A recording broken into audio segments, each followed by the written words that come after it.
Yeah, as you can see, it's Frenzy here presenting Frenzy Adventures 254.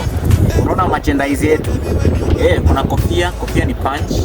Kuna t-shirt ni 8 only. Inaandikwa jina lako nyuma. Any color iko.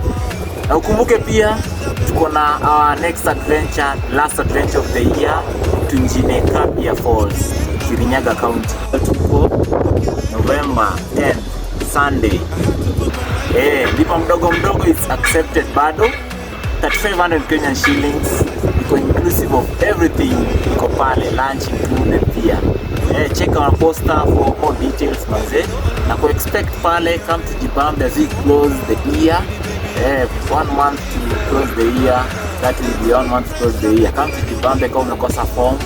Yeah, and keep it Frenzy Adventures 254.